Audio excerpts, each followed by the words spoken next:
ये CSR की official website से मैथमेटिकल फिजिक्स का सिलेबस है।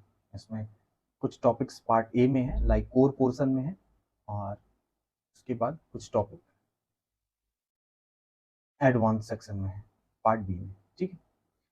CSR नेट का सिलेबस 2 पार्ट्स में डिवाइड है generally. Part A core part है और पार्ट बी एडवांस पार्ट है। ओके, तो मैथमेटिकल फिजिक्स पार्ट कोर और एडवांस दोनों में है।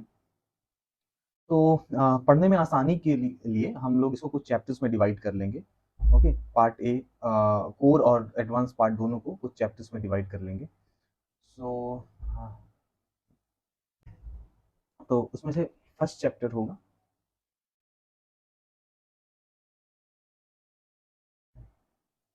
Vector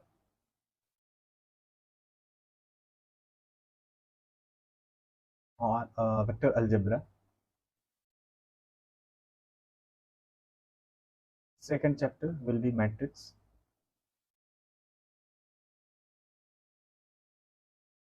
third chapter differential equation.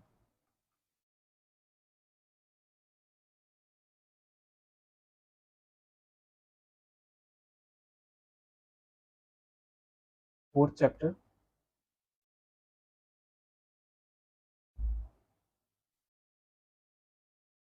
Fourier and Laplace transform.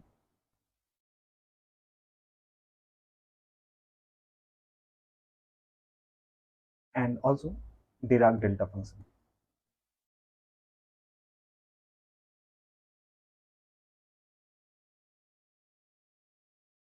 Okay, तो एक्चुअली फूरियर और लाप्लास ट्रांसफॉर्म एक साथ पढ़ने में इजी रहेगा, तो हम लोग उसको एक साथ कंबाइन करेंगे।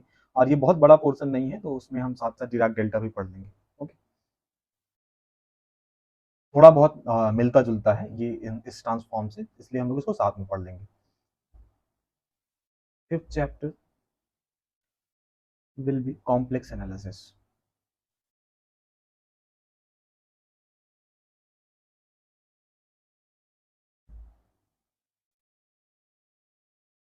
छठा चैप्टर प्रोबेबिलिटी।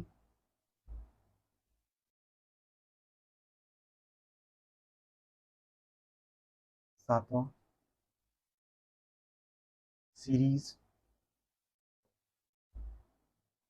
सीरीज में दो तीन सीरीज हम लोग देखेंगे। The first one will be Fourier series, second one may be Lorentz series,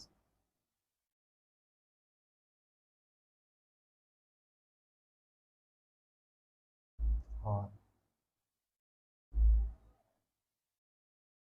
आठवें चैप्टर में हम लोग न्यूमेरिकल टेक्निक पढ़ेंगे।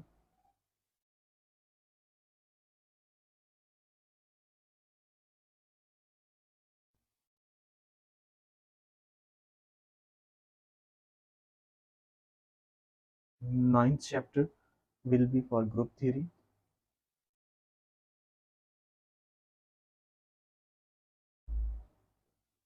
And tenth chapter will be tensors. 11th chapter green function.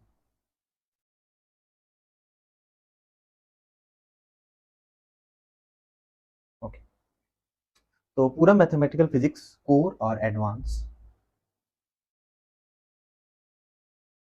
Mathematical physics core plus advance, इन 11 chapters में divide है। तो अब इसमें से कुछ चैप्टर्स बहुत इंपॉर्टेंट हैं और कुछ चैप्टर रिलेटिवली कम इंपॉर्टेंट हैं। जैसे अगर कोई मुझसे पूछे, अगर पिछले 4-5 साल के पेपर्स के हिसाब से एनालिसिस करें, तो complex analysis most important chapter है। लाइक हर साल 2 या 3 क्वेश्चन इस चैप्टर से मिलते हैं, तो हम लोग इसको 3 स्टार रेटिंग देंगे। कॉम्प्लेक्स एनालिसिस के साथ साथ न्यूमेरिकल टेक्निक भी एक 3 स्टार रेटिंग वाला चैप्टर है। इससे भी इजी और हर साल क्वेश्चन आने की संभावना है। ठीक है, जो हम लोग रेटिंग दे रहे हैं वो रेटिंग सॉल्वेबल क्वेश्चंस के आधार पे है। लाइक कुछ ऐसे चैप्टर्स हैं उसमें से क्वेश्चन तो आते हैं लेकिन वो जनरली सॉल्व नहीं हो पाते हैं, बहुत टफ आते हैं, तो हम लोग उसको उसमें कंसीडर नहीं कर रहे हैं। कॉम्प्लेक्स एनालिसिस से इजी क्वेश्चंस आ जाते हैं जो कि सॉल्व किया जा सकता है, और हर साल कुछ ना कुछ क्वेश्चंस मिल जाते हैं। सिमिलरली न्यूमेरिकल टेक्निक्स हैं। तो अगर हम इसी रेटिंग सिस्टम पे ध्यान दें तो matrix can be of 2 star rating. Similarly probability को भी 2 स्टार रेटिंग दे सकते हैं।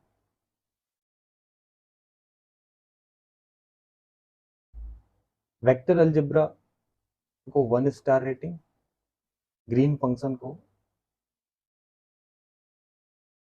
भी 1 स्टार रेटिंग दे सकते हैं। हालांकि पिछले कुछ साल 2-3 बार से इसमें क्वेश्चन नहीं आ रहे हैं, लेकिन इसके पहले लगातार आते थे, तो 1 स्टार रेटिंग हो सकता है फिर से आ जाए। और बाकी सब जो चैप्टर्स हैं उससे भी क्वेश्चंस आते हैं, लाइक हम लोग 2 स्टार रेटिंग चैप्टर 4 को भी दे सकते हैं, कुछ ना कुछ क्वेश्चन से मिल जाते हैं और इस चैप्टर से क्वेश्चन इजी होते हैं। तो अगर आप काफ़ी डिटेल में चीज़ों को पढ़ना चाहते हैं, लाइक अभी आपके पास टाइम है और आप चीज़ों को डिटेल में पढ़ना चाहते हैं, तो मैं कुछ बुक रेफरेंस दे सकता हूँ जिससे ये सिलेबस बहुत इजीली कवर किया जा सकता है बहुत अच्छे से। और उन बुक्स का हम इस अपनी वीडियोस में इस्तेमाल भी करेंगे, लाइक जो वो रेफरेंस बुक होंगी। तो रेफरेंस बुक्स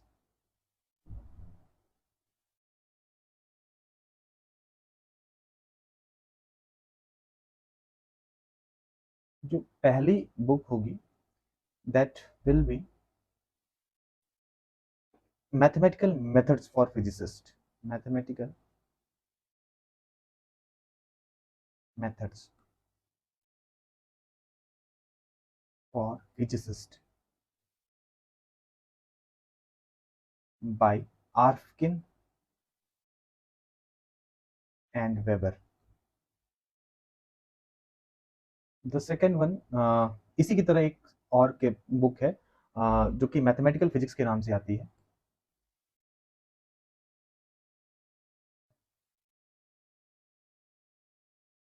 एच के दास, मतलब आर्फकिन वेबर का इंडियन वर्जन टाइप का है। एच के दास, मैथमेटिकल फिजिक्स बाय एच के दास। तो uh, तीसरी बुक हो सकती है जो वेक्टर एनालिसिस से रिलेटेड पार्ट्स हैं उसके लिए एक बहुत अच्छी बुक है, advance engineering mathematics by Erwin Kreyszig. Advanced engineering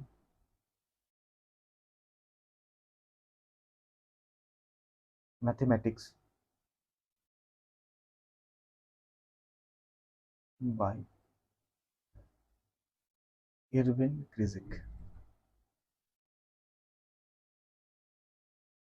तो और इसके अलावा भी कुछ बुक्स हैं, time to time I will give references of it, but broadly अगर मैथमेटिकल फिजिक्स सीआईएसआर नीट के लिए पढ़ना है तो ये 3 books will be sufficient.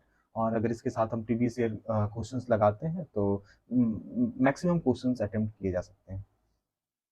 Okay, तो स्टार्ट करते हैं। सो हम लोग first chapter vector analysis start करते हैं।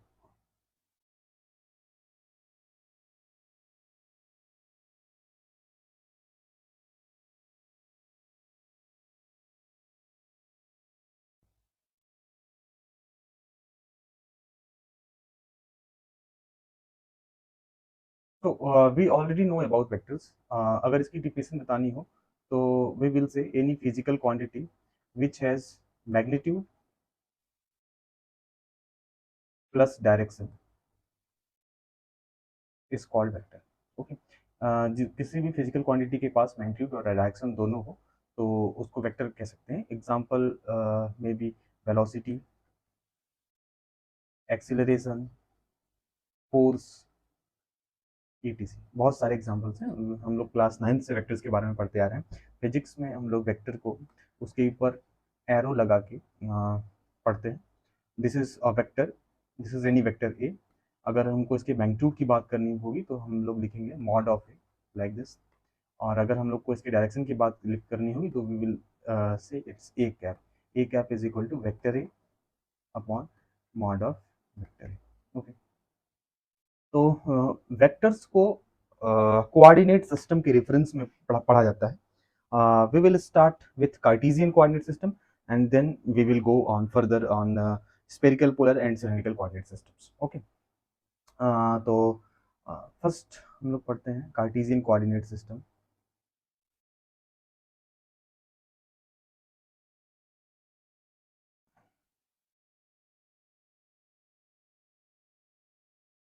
अगर स्पेस में तीन हम म्यूचुअली परपेंडिकुलर लाइंस कंसीडर कर लें तो ये जो फॉर्मेशन होगा इसको हम लोग कार्टेशियन कोऑर्डिनेट सिस्टम बोलते हैं. इस तरह के फॉर्मेशन को कार्टेशियन कोऑर्डिनेट सिस्टम बोलते हैं.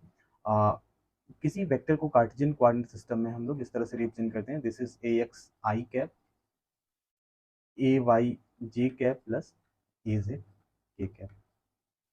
यहाँ पे I cap, J cap, K cap unit vectors हैं. आई कैप एक्स एक्सिस की डायरेक्शन में है, जे कैप वाई एक्सिस की डायरेक्शन में है और के कैप जेड एक्सिस की डायरेक्शन में. ठीक है. I cap, J cap, K cap की लीनियर कॉम्बिनेशन से किसी भी वेक्टर को कार्टेशियन कोऑर्डिनेट सिस्टम में लिखा जा सकता है. ठीक है. अगर वेक्टर ए को इस कार्टेशियन कोऑर्डिनेट सिस्टम में रिप्रेजेंट करने के लिए कहें तो इसको इस तरह से रिप्रेजेंट कर सकते हैं. This can be vector A. इसका कंपोनेंट एक्स एक्सिस के अलॉन्ग जो होगा this is A X. Similarly Y axis के अलॉन्ग इस वेक्टर का कंपोनेंट जो होगा this will be A Y और जेड एक्सिस के अलॉन्ग जो इसका कंपोनेंट होगा this will be A Z. Okay. तो किसी भी वेक्टर्स को हम कार्टेशियन कोऑर्डिनेट सिस्टम में unit vector I cap, J cap और के कैप के लीनियर कॉम्बिनेशन में रिप्रेजेंट कर सकते हैं. ये तीनों वेक्टर्स ऑलवेज एक दूसरे के परपेंडिकुलर होती हैं. यूनिट वेक्टर का डायरेक्शन उस कोऑर्डिनेट का इंक्रीजिंग डायरेक्शन होता है. लाइक एक्स एक्सिस के अलोंग अगर यूनिट वेक्टर आई कैप है होगा तो एक्स की वेरिएबल एक्स की वैल्यू जिस डायरेक्शन में इंक्रीज होगी यूनिट वेक्टर का डायरेक्शन उसी डायरेक्शन में होगा. ठीक है. तो ये बहुत बेसिक चीजें हैं. हम लोग ऑलरेडी इसके बारे में बहुत जानते हैं.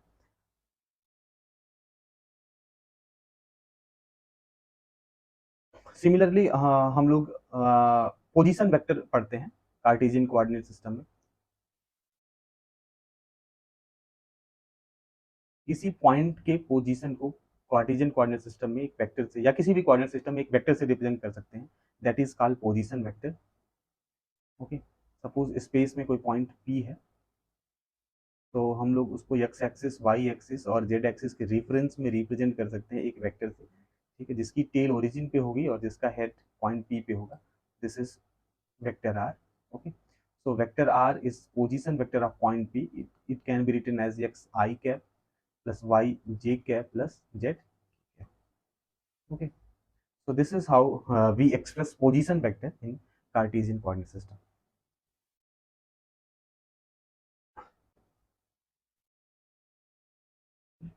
So उसके बाद हम एक टर्म डिफाइन करते हैं इनफाइनाइटेसिमल डिस्प्लेसमेंट वेक्टर.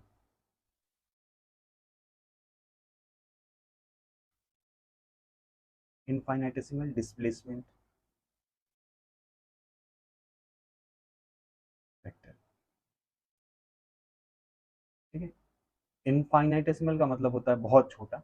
तो कार्टेशियन कोऑर्डिनेट सिस्टम में अगर हम एक बहुत छोटे वेक्टर की परिकल्पना कर सकें, एक बहुत छोटा वेक्टर एज्यूम कर सकें, that will be called infinitesimal displacement vector. Suppose we have Cartesian coordinate system like this, x axis, y axis, z axis और यहाँ पे कोई पॉइंट P है और जिसका पोजीशन वेक्टर जिसका पोजीशन x y z है. Okay. This is point P. इसका पोजीशन x y z है. There is another point Q जिसका पोजीशन डिफरेंट है x y z से. सो दिस डिफरेंस में be x plus D X, Y plus D Y, Z plus D से. Okay. तो अगर हम P से Q को मिला दें तो एक वेक्टर बनेगा. ठीक है. Which is called P Q.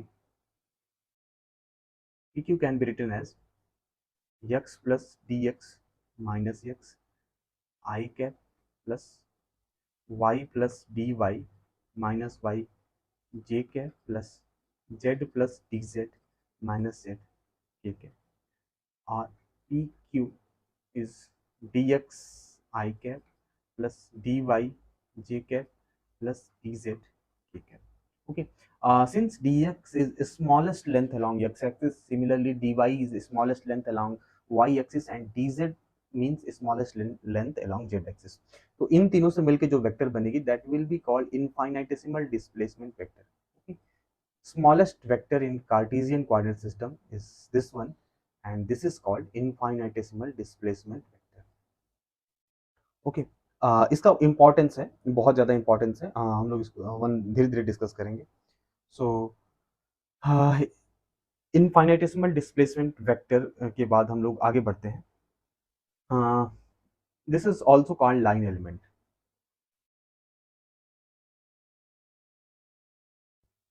Okay, किसी लाइन के एक छोटे से पार्ट को हम लोग लाइन एलिमेंट कहते हैं, ठीक है। तो किसी लाइन के छोटे से पार्ट को इस इनफाइनाइटेसिमल डिस्प्लेसमेंट वेक्टर बोलते हैं या लाइन एलिमेंट बोलते हैं। इसी तरह से surface,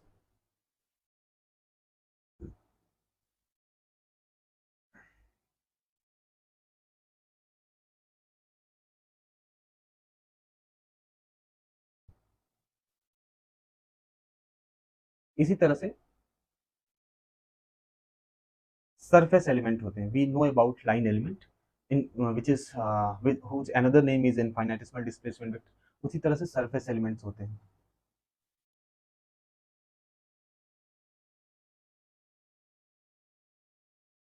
okay, actually Cartesian coordinate system में three main surfaces are possible, three different surfaces are possible in Cartesian system. Okay, बहुत सारे सरफेसेस हो सकते हैं, लेकिन अगर हम मुख्य रूप से बात करें तो तीन सरफेस हो सकते हैं। पहला उसमें से हो सकता है एक्स वाई प्लेन, ठीक है। एक्स वाई प्लेन का एक और नाम हो सकता है Z is equal to constant surface. एक ऐसा सरफेस जिसपे जेड की वैल्यू कुछ भी कांस्टेंट बनी रहे उसको एक्स वाई प्लेन बोल सकते हैं या Z is equal to constant surface बोल सकते हैं। वो ऐसे हो सकता है, this is maybe X axis and this is maybe Y axis. तो एक्स एक्सिस के लॉन्ग जो स्मॉलेस्ट लेंथ है वो हम लोग चूज कर सकते हैं D X. Similarly Y axis के लॉन्ग जो स्मॉलेस्ट लेंथ है वो चूज कर सकते हैं डी वाई। तो इस डी एक्स और डी वाई से जो मिल के एरिया बनेगा,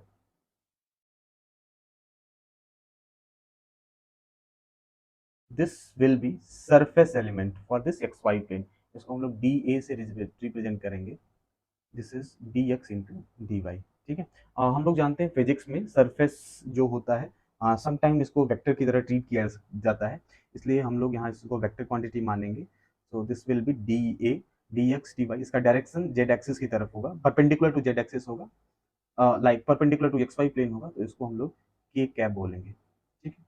तो एक्स वाई प्लेन के लिए जो सरफेस एलिमेंट है this this is D x D Y के cap. Similarly there will be another plane like yz plane. yz plane means x is equal to constant surface, ठीक है। वो ऐसे बन सकता है जैसे suppose we have y axis here, z axis here, and smallest length along y axis is dy, and similarly for z axis it is dz। और अगर हम लोग एक एरिया सेलेक्ट कर लें which is smallest in yz plane, this is dA, our surface element for yz plane, this will be dy dz x cap, okay. Similarly the third plane will be xz plane, or y is equal to constant surface। तो इसके लिए y की value constant रहेगी, जो plane रहेगा वो मिल x और z एक्सिस से मिलके बना होगा।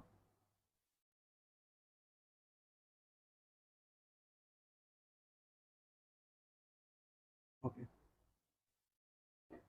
तो इसके लिए जो एरिया एलिमेंट होगा this will be D A is equal to D x D Z Y cap, okay. तो तीन तरह के एरिया एलिमेंट हो सकते हैं या सरफेस एलिमेंट हो सकते हैं कार्टेशियन कोऑर्डिनेट सिस्टम में। for xy plane, for yz plane, and for xz plane. Okay.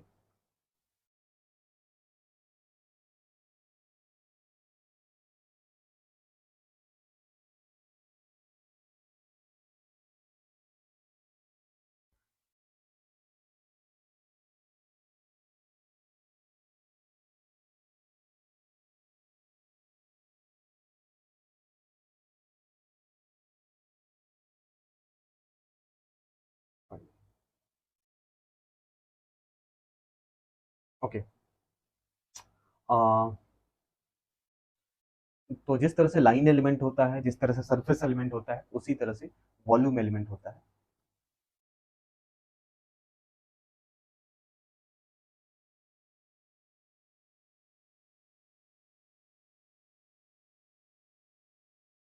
Smallest volume which is possible in Cartesian coordinate system, uh, that can be said as volume element. Okay, like अगर हम एक cube बना लें,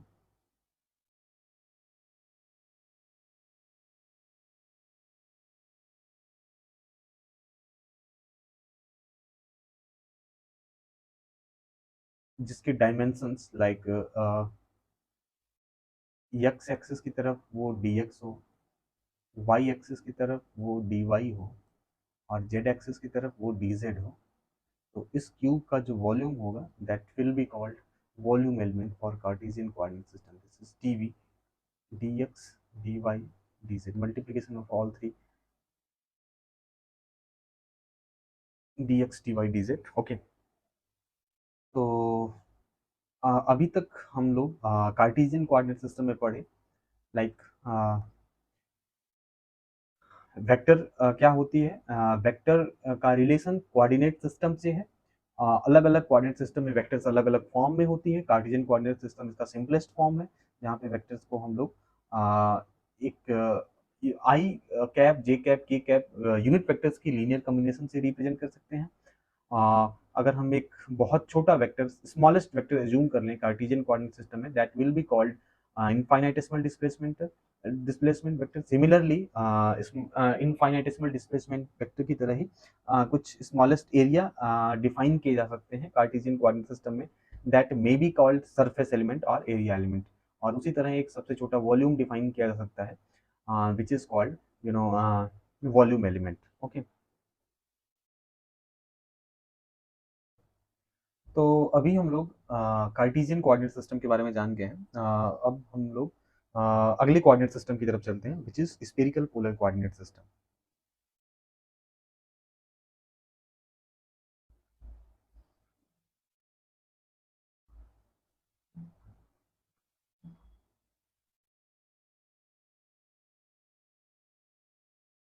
इसके तीन variables होते हैं, small R, theta and phi. तो इस कोऑर्डिनेट सिस्टम को हम लोग कार्टेशियन कोऑर्डिनेट सिस्टम के रेफरेंस में ही पढ़ते हैं. Suppose we have a Cartesian coordinate system जिसमें इसके एक्सिस होते हैं एक्स, वाई, जेड. और कार्टेशियन कोऑर्डिनेट सिस्टम में किसी भी पॉइंट को एक्स, वाई, जेड तीन वेरिएबल से रिप्रेजेंट करते हैं. अगर सेम पॉइंट को हम स्फेरिकल पोलर सिस्टम में रिप्रेजेंट करना चाहें तो उनको वेरिएबल आर, थीटा और फाई से रिप्रेजेंट करेंगे. Where small R is distance of point P from origin, this is small R. Okay, this is point P, say this is point P, and theta is angle between line OP and Z axis. And अगर हम लोग point P से line OP का एक projection drop करें XY plane में, suppose it fall on point P dash, तो एक और लाइन मिलेगी हमको OP डैश. OP डैश जो एंगल बनाती है एक्स एक्सिस से, this is phi. Okay, this is theta. तो तीन वेरिएबल हमको पता चल गया स्फेरिकल पोलर के कौन कौन से होते हैं, स्मॉल आर, थीटा, फाई. जो स्मॉल आर की रेंज होती है वो जीरो से इनफाइनाइट के बीच में कुछ भी हो सकती है, बट निगेटिव नहीं होगी. ओके, जैसे हम लोग अगर कार्टेशियन कोऑर्डिनेट सिस्टम की बात करें तो यक्स की वैल्यू निगेटिव, पॉजिटिव कुछ भी हो सकती है, but small R will be between zero to infinite. Theta will be between zero to pi by two. Okay, sorry, not pi by 2, 0 to pi. Theta will be between 0 to pi, and phi will be between 0 to pi. Okay. अगर हम कोई भी point choose करें spherical polar system में तो वो इसी range में आएगा, ठीक है, इसके अलावा किसी रेंज में नहीं आएगा। किसी भी वेक्टर को स्पेरिकल पोलर कोऑर्डिनेट सिस्टम में हम रिप्रेजेंट कर सकते हैं। Vector A is equal to A R R cap plus A theta theta cap plus A phi phi cap.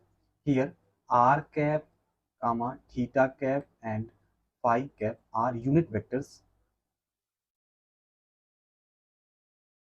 of spherical polar coordinate system।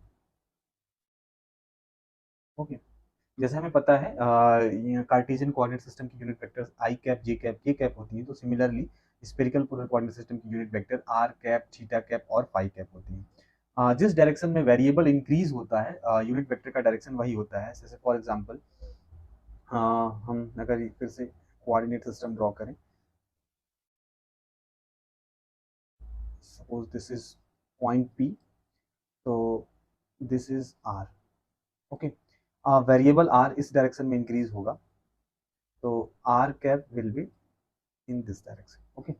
अगर वेरिएबल थीटा को हमको बढ़ाना है तो हमको इसको पकड़ के इस साइड खींचना पड़ेगा, तो थीटा कैप की डायरेक्शन इससे होगी, R cap is perpendicular to theta cap, ठीक है। अगर हम लोग फाई कैप की बात करें तो the variable phi will be this side, okay. तो अगर फाई को बढ़ाना है तो इस पॉइंट को वाई एक्सिस की तरफ लेके जाना होगा, this is X axis, this is Y axis, इस पॉइंट को वाई एक्सिस की तरफ लेके जाना होगा या इसको अंदर की तरफ ढकेलना पड़ेगा। तो जो फाई कैप होगा वो आर कैप और थीटा कैप के परपेंडिकुलर पीछे की तरफ होगा, ओके। तो तीनों वेक्टर्स आपस में परपेंडिकुलर होते हैं, वो सेम रिलेशन फॉलो करते हैं जो I cap J cap K cap follow करते हैं। Means R cap dot R cap is equal to theta cap dot theta cap is equal to phi cap dot phi cap की value क्या होती है, this is 1, and are cap dot theta cap dot phi cap and phi cap dot R cap ये 0 होती है। Similarly R cap cross theta cap is equal to phi cap, theta cap cross phi cap is equal to R cap, phi cap cross R cap is equal to theta cap. जो relation I cap J cap K cap follow करते हैं cyclic order में, R cap theta cap phi cap, okay. तो हम लोग spherical polar coordinate system समझे कि क्या होता है स्पेरिकल पोलर कोऑर्डिनेट सिस्टम, उसके वेरिएबल्स क्या क्या होते हैं, उनके वेरिएबल की रेंज क्या होती है, किसी वेक्टर को कैसे स्पेरिकल पोलर सिस्टम में हम लोग रिप्रेजेंट करते हैं, और उनकी यूनिट वेक्टर्स कैसे होती हैं, उनकी यूनिट वेक्टर्स के आपस में क्या रिलेशन होते हैं। अब अगला काम हम लोग करेंगे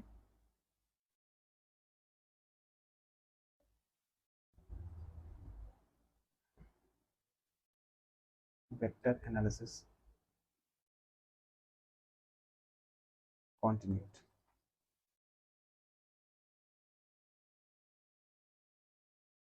ओके, अब हम लोग R cap theta cap, R theta और फाई और एक्स वाई जेड के बीच में एक रिलेशन स्टेब्लिश करने की कोशिश करेंगे, जिससे हम लोग किसी फंक्शन को जब चाहे तो स्पेरिकल पोलर, जब चाहे तो कार्टेशियन कोऑर्डिनेट सिस्टम में कन्वर्ट कर पाए। तो उसके लिए हमें ये डायग्राम बनाना पड़ेगा।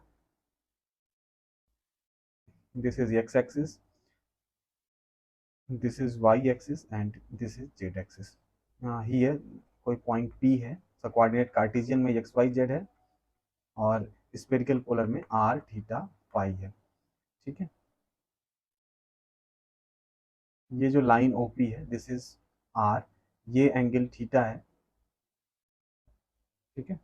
तो अगर इसको हम यहाँ से यहाँ मिला दें, ये आर है तो ये जो डिस्टेंस होगी this will be R cos theta, R cos theta, और यही वैल्यू बराबर है जेड की, तो जेड की वैल्यू आर कास थीटा के बराबर है। मीनिंग देयर बाई कि अगर हमें आर और थीटा की वैल्यू पता है तो इस फॉर्मूले से हम लोग उसको जेड में कन्वर्ट कर सकते हैं, ओके, ठीक है।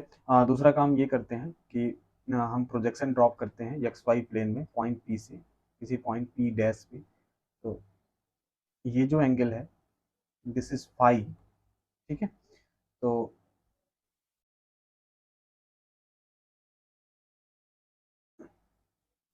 ये ये आर है, दिस इज आर, और ये एंगल थीटा है, तो ये जो एंगल बनेगा ओपी और ओपी डैश के बीच में जो एंगल होगा this will be pi by to minus theta, ठीक है।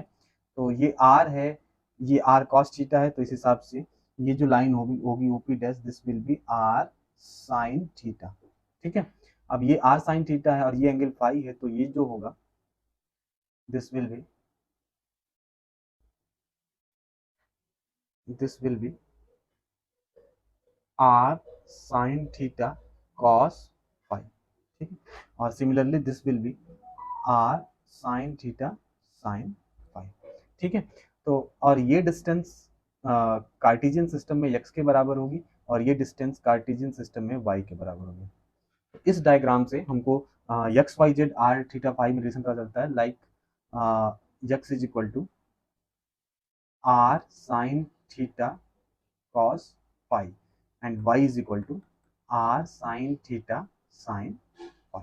ठीक है, तो हम लोग आर थीटा फाई को एक्स वाई जेड के टर्म में लिख सके। अब हम लोग अगर इन तीनों इक्वेशंस को सॉल्व कर दें तो हमको इसका अपोजिट भी पता चल सकता है। लाइक अगर हम तो तीनों इक्वेशंस को का स्क्वायर करके उसका सम कर दें तो हमें आर की वैल्यू पता चल जाएगी, which will be under root X square plus Y square plus Z square. Similarly theta will be cos inverse Z by under root X square plus Y square plus Z square and phi is equal to tan inverse Y by X. ठीक है, तो हमको ये दो equations मिले। इन equation से, equation number 1 से हम लोग कार्टेशियन कोऑर्डिनेट सिस्टम को स्फेरिकल पोलर में बदल सकते हैं। इक्वेशन नंबर 2 से स्फेरिकल पोलर कोऑर्डिनेट सिस्टम को हम लोग कार्टेशियन कोऑर्डिनेट सिस्टम में बदल सकते हैं। ठीक है,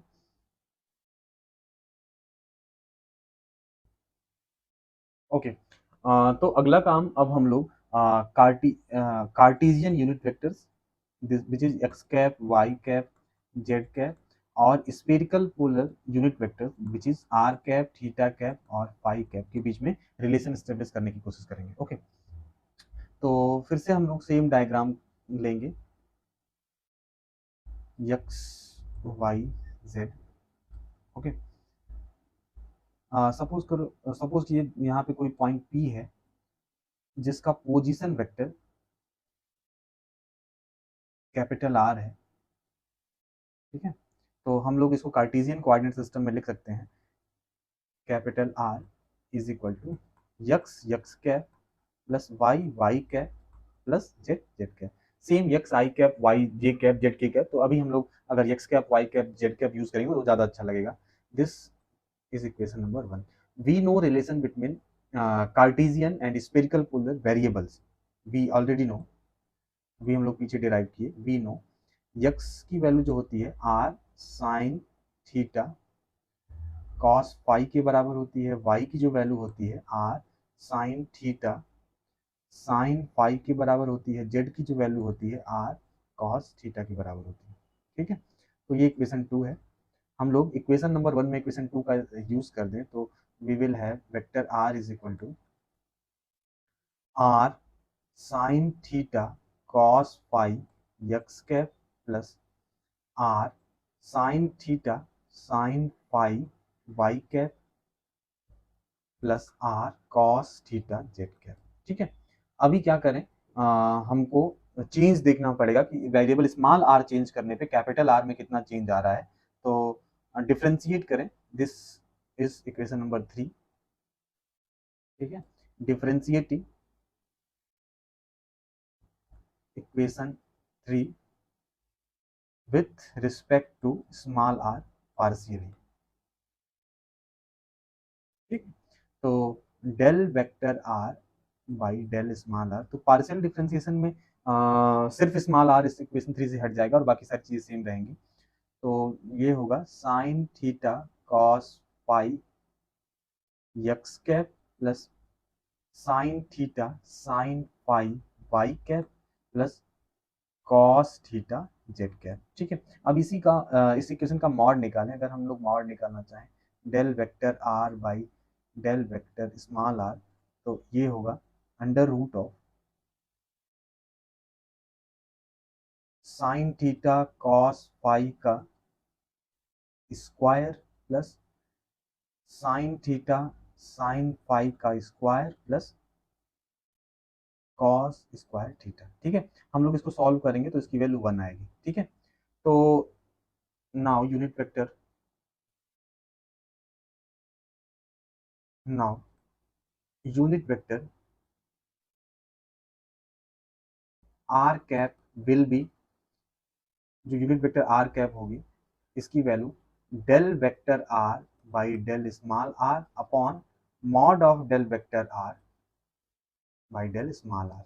ठीक है, तो देयरफॉर यहाँ से हम लोग लिख लेंगे vector R is equal to, यही इक्वेशन सेम होगा। ठीक है, तो sine theta cos phi X cap, this is not R, this is are cap, this is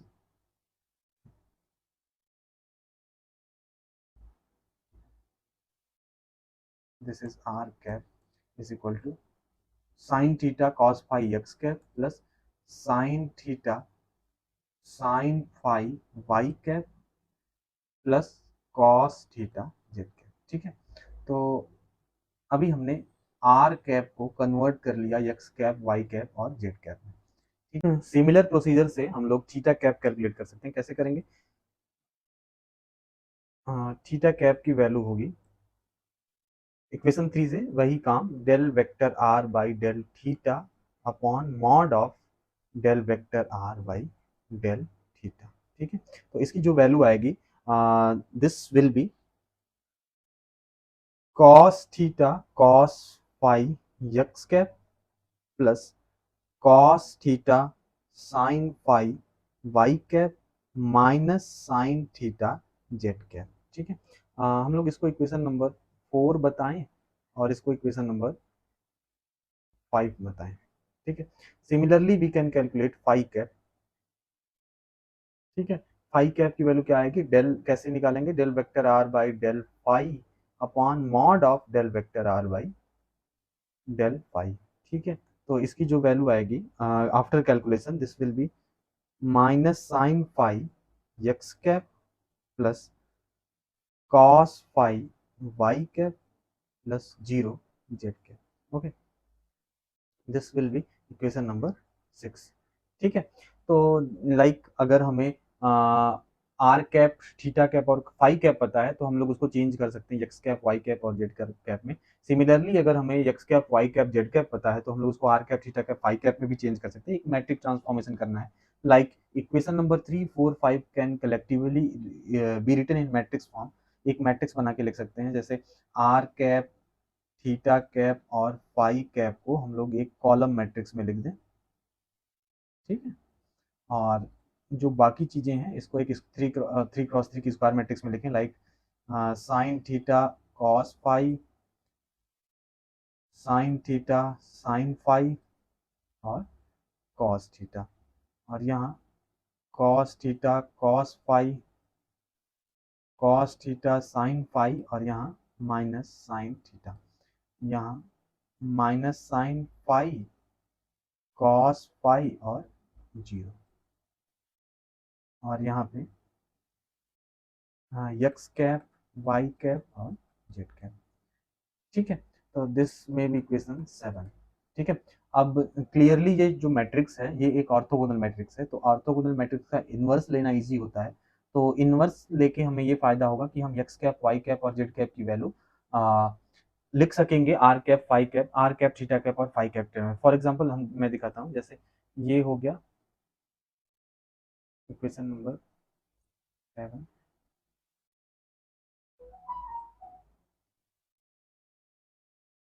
okay, तो ऑर्थोगोनल मैट्रिक्स का मतलब ये होता है कि अगर किसी भी मैट्रिक्स की रो या कॉलम के एलिमेंट्स का स्क्वायर करके सम कर दें और 1 आ जाए तो वो मैट्रिक्स ऑर्थोगोनल मैट्रिक्स होती है। ठीक है, और ऑर्थोगोनल मैट्रिक्स का ट्रांसपोज उसके सम के बराबर, उसके इनवर्स के बराबर होता है। ठीक है, तो इसे किसी भी रो या किसी भी कॉलम के वेरिएबल्स का स्क्वायर करके सम करें तो वो 1 हो जाएगा, देयरफॉर इट इज ऑर्थोगोनल। तो इस केस में हम लोग लिख सकते हैं X cap, Y cap, Z cap is equal to, इसका ट्रांसपोज करेंगे, ट्रांसपोज करने में रो को कॉलम से रिप्लेस कर देना होता है, तो like sine theta cos phi, cos theta cos phi minus sine phi. ठीक है, यहाँ साइन थीटा साइन फाई,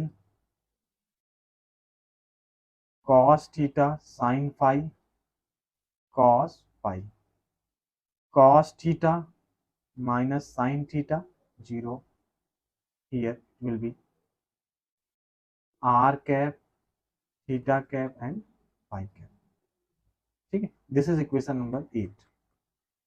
ठीक है, तो अब equation 8 can be written in expanded form, जैसे पहले किए थे वैसे ही हम कर सकते हैं. Like x cap will be sin theta cos phi r cap plus cos theta cos phi theta cap minus sin phi phi cap. Similarly y cap is equal to sin theta sin phi r cap plus cos theta sin phi theta cap plus cos phi phi cap. Similarly z is equal to cos theta r cap minus sin theta theta cap plus 0 phi cap. Okay, तो इससे हम लोग, अगर हमें x cap y cap और z cap पता है तो हम लोग उसको r कैप थीटा कैप और phi कैप में कन्वर्ट कर सकते हैं. ठीक है, तो इसको हम लोग इक्वेशन 9 बोल सकते हैं.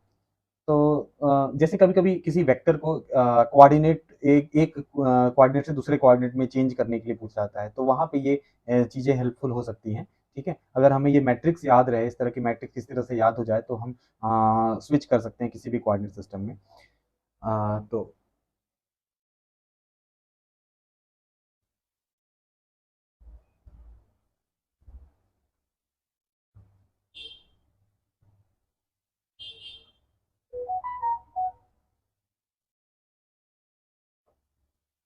इन स्फेरिकल पोलर सिस्टम, तो कार्टेशियन सिस्टम में चीज़ें स्ट्रेट फॉरवर्ड थी. लाइक उसमें हम लोग डीएल की वैल्यू dx x कैप लिख दिए थे, प्लस dy y कैप लिख दिए थे, प्लस dz z कैप लिख दिए थे. लेकिन यहाँ थोड़ा सा ट्रिकी है. तो इस केस में जो अगर हम लोग सपोज करिए D L is equal to D R R cap लिख देते हैं, plus D theta theta cap लिख देते हैं, plus D phi phi cap लिख देते हैं, तो ये सही नहीं होगा, क्योंकि डी आर का डायमेंशन लेंथ है, डी थीटा डायमेंशन लेस है, also D phi dimensionless है. तो सब कुछ डायमेंशन, सबका डायमेंशन सेम होना चाहिए, तो इसलिए यहाँ आर होगा और यहाँ पे आर साइन थीटा होगा. ठीक है, तो लाइक डी एक्स की जगह डी आर होगा, डी वाई की जगह आर डी थीटा होगा, और डी जेड की जगह R sine theta D phi होगा. ठीक है, तो ये हमें याद रखना है कि इनफाइनाइटेसिमल डिस्प्लेसमेंट वेक्टर इस तरह का होता है. ठीक है,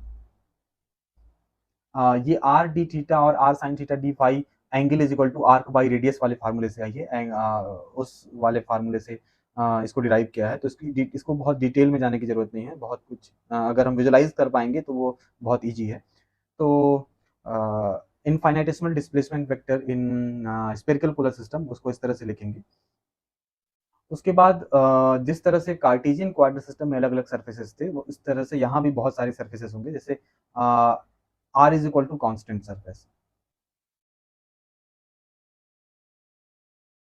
ठीक है, जैसे सपोज करिए हम अगर एक स्पेयर कंसीडर करें, तो स्पेयर के किसी सरफेस पे किसी भी पॉइंट पे हम चले जाएं, तो थीटा और फाई की वैल्यू तो चेंज होगी, बट आर की वैल्यू चेंज नहीं होगी, तो इसका नाम R equal to constant surface दे सकते हैं. ठीक है, और अगर इस सरफेस पे हम कोई छोटा सा एरिया एलिमेंट ले लें, तो this will be called area element. ठीक है, इसका डायरेक्शन इसके सरफेस के परपेंडिकुलर होगा. दिस इज वेक्टर डी ए.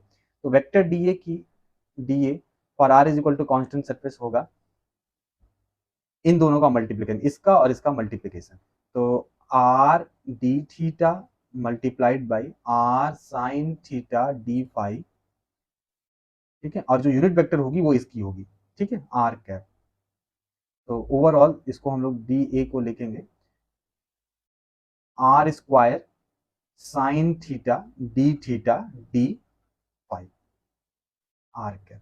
ठीक है, तो ये डी ए है, या एरिया एलिमेंट है, या सरफेस एलिमेंट है for R is equal to constant surface का. Similarly we can define theta is equal to constant surface.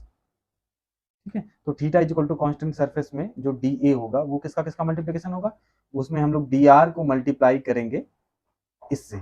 ठीक है, और यूनिट वेक्टर थीटा कैप की लगाएंगे, तो ये होगा finally R sine theta D R D phi theta cap, ठीक।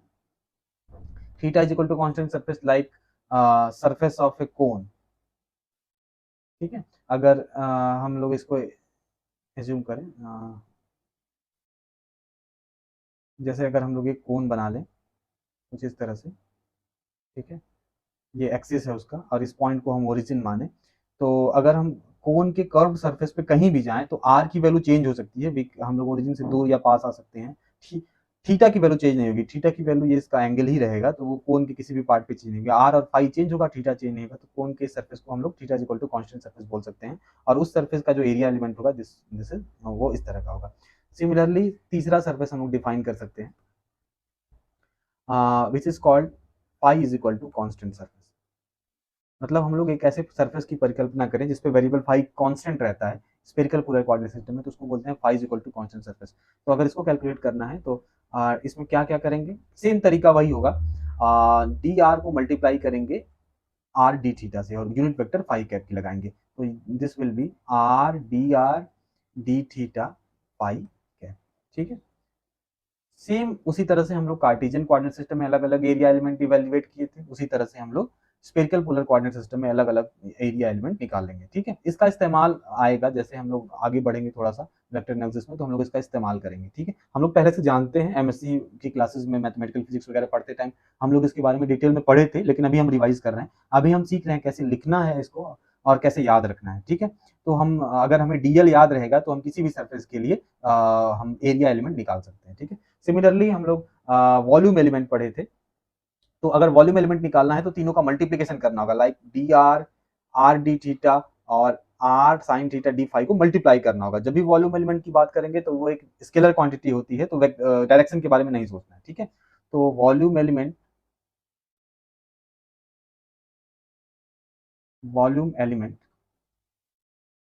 विल बी, इसको डीवी से रिप्रेजेंट करेंगे, तो डीवी की वैल्यू हो जाएगी r square sine theta D R D theta d five.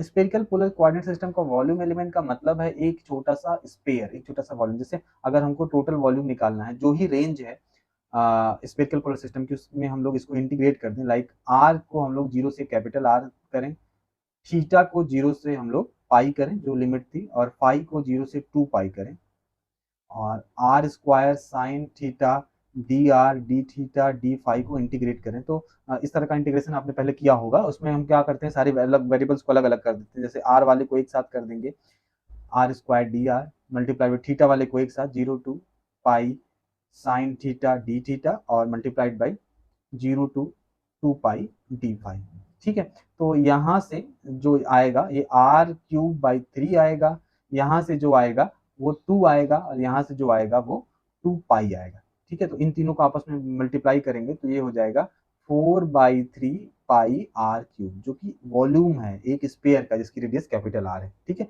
तो वॉल्यूम एलिमेंट का फिजिकल इंटरप्रिटेशन ये हो सकता है, ठीक है। जिस तरह से हम लोग कार्टेशियन कोऑर्डिनेट सिस्टम में वॉल्यूम एलिमेंट लिए थे जो कि छोटा सा क्यूब था जिसकी dimension d x D y d z थी, उसी तरह से स्पेरिकल पोलर कोऑर्डिनेट सिस्टम में वॉल्यूम एलिमेंट एक छोटा सा स्पेयर होगा, ठीक है।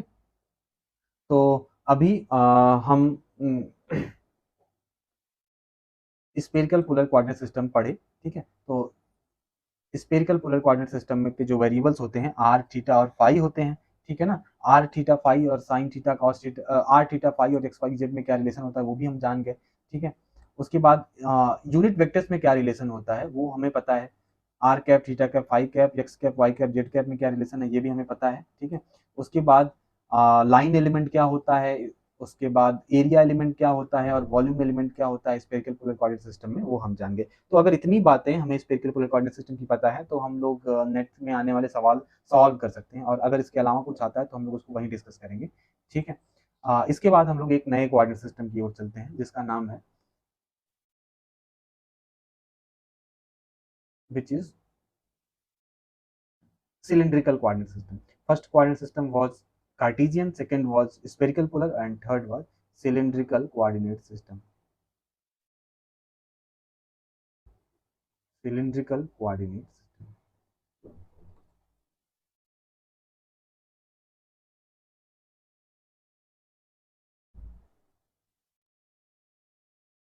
तो अभी हम लोग सिलेंड्रिकल कोऑर्डिनेट सिस्टम की बात करेंगे। इसके वेरिएबल्स होते हैं आर, वाई और Z.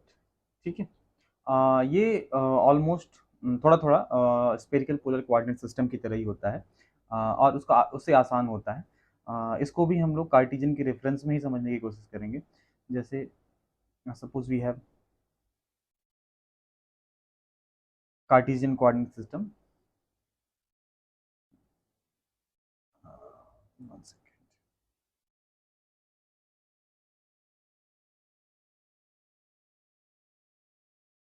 Like this.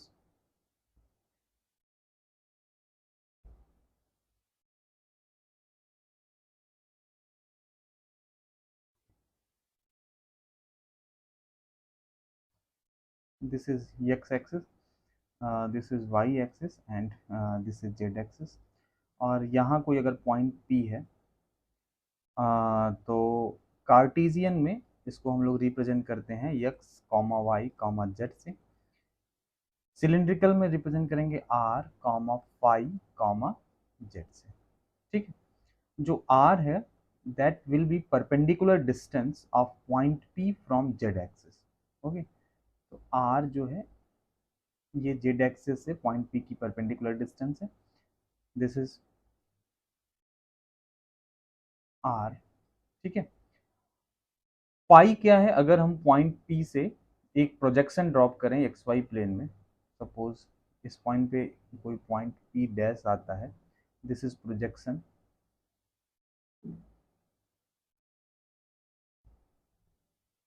Okay, this is OP dash. ये लाइन R और ये line OP and OP parallel है एक दूसरे के, वो लग नहीं रहा है बट दे आर पैरेलल। तो ये जो एंगल बनेगा, this angle will be pi. ठीक है। और जेड पॉइंट P की हाइट एक्स वाई प्लेन से which is same as Cartesian coordinate system, this is Z.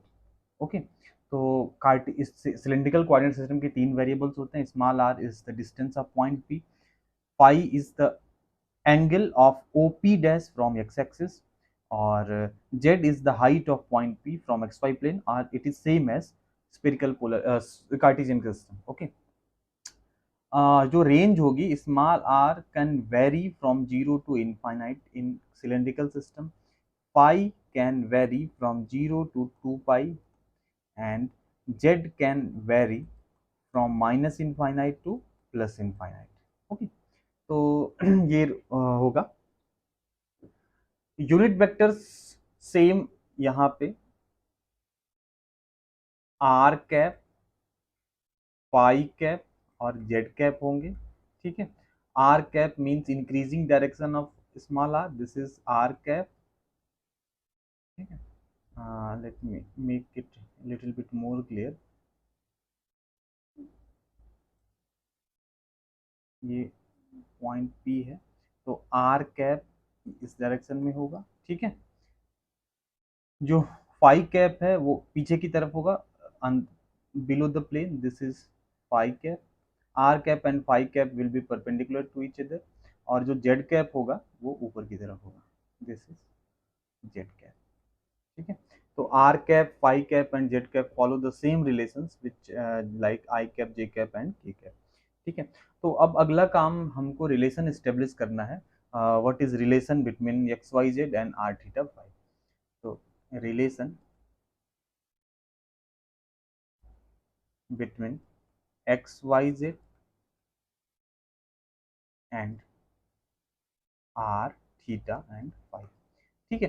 तो इसमें देखते हैं, अगर ये आर है और ये दोनों लाइन पैरेलल है तो this is also small are. ठीक है। और वो स्मॉल आर है तो ये जो होगा, ये आर है, ये एंगल फाई है, तो this is going to be this is going to be are sine phi. ठीक है। ये जो लेंथ है यहाँ से यहाँ तक की, जिसकी वैल्यू आर साइन फाई के बराबर होगी। और यहाँ से एक परपेंडिकुलर ड्रॉप करें तो ये जो लेंथ है इसकी वैल्यू आर कॉस फाई के बराबर होगी। आई मीन यक्स की वैल्यू आर साइन फाई के बराबर होगी और वाई की वैल्यू आर कॉस फाई के बराबर होगी। ठीक है। और जेड तो सेम है कार्टेशियन सिस्टम की तरह, तो z is equal to z होगा। तो हम लोग एक रिलेशन देख सकते हैं, x is equal to r r cos phi, y is equal to are sine phi and z is equal to z. This is equation number 1। और अगर इक्वेशन नंबर 1 को सॉल्व कर लें तो we can get the value of r is equal to root of x square plus Y square and phi is equal to tan inverse y by x and again z is equal to z. This is equation number second. तो equation number 1 और 2 से हम किसी भी function को याद रखिए, function not vector, किसी भी फंक्शन को एक कोऑर्डिनेट सिस्टम से लाइक कार्टेशियन से सिलिंड्रिकल और सिलिंड्रिकल से कार्टेशियन में चेंज कर सकते हैं। ठीक है, अब अगला काम आता है कि अगर ठीक है फंक्शन को तो चेंज कर लिए, अगर वेक्टर रहती है तो उसको कैसे चेंज करेंगे। ठीक है, तो वेक्टर को चेंज करने के लिए हमको यूनिट वेक्टर में रिलेशन जानना होगा, कार्टेशियन सिस्टम और सिलिंड्रिकल सिस्टम की यूनिट वेक्टर में क्या रिलेशंस होते हैं। तो relation between x cap Y cap Z cap and are cap phi cap Z cap. ठीक है, तो सेम वही काम करेंगे जैसा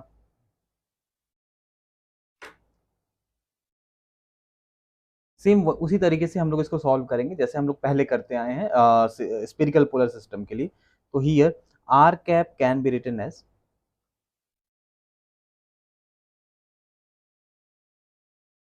cos phi x cap plus sin phi y cap plus 0 z cap.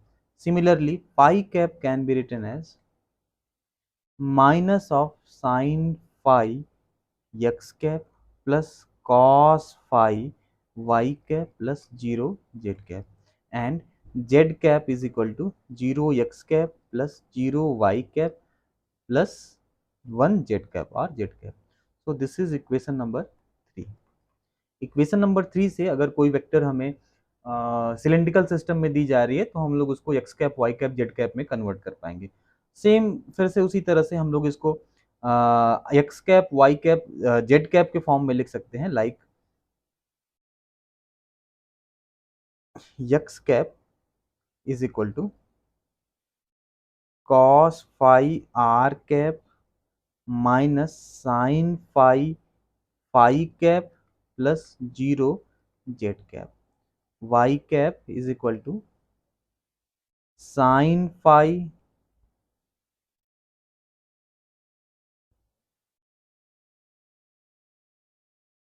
r cap plus cos phi phi cap plus 0 z cap, and z cap is equal to 0 r cap plus 0 phi cap plus 1 z cap.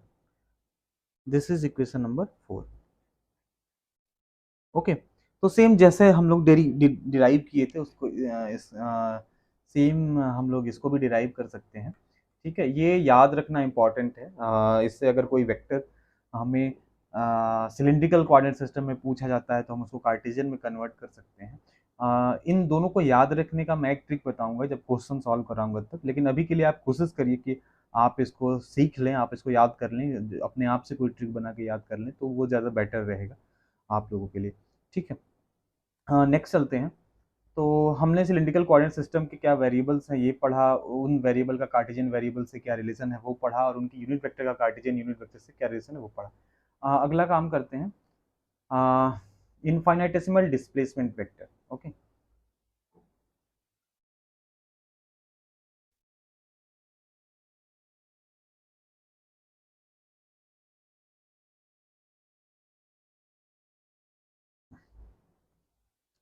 DL से represent की जाएगी, this will be d r cap plus r d phi phi cap plus D z z cap. ठीक है, surface element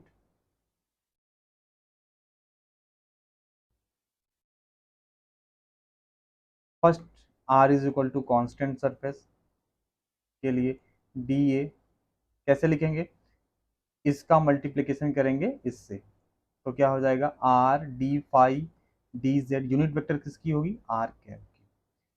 second surface कौन सा हो सकता है, pi is equal to constant surface, ठीक है। उसके लिए डी ए कैसे लिखेंगे, क्या करेंगे, इसका मल्टीप्लिकेशन इससे करेंगे, ठीक है। तो this will be d R D Z, और यूनिट वेक्टर किसकी रहेगी, फाई कैप की। जिस सरफेस को कांस्टेंट करेंगे उसी की यूनिट वेक्टर लगा देंगे, ठीक है, ये हर जगह लागू होगा। थर्ड सोचिए अपने आप से, z is equal to constant surface, okay, d ये क्या होगा, d are d R D phi z क्या है, ठीक है। तो एरिया एलिमेंट किसी भी सरफेस के लिए हम किसी भी कोऑर्डिनेट सिस्टम में लिख सकते हैं। अगेन अगर कोई पूछे वॉल्यूम एलिमेंट,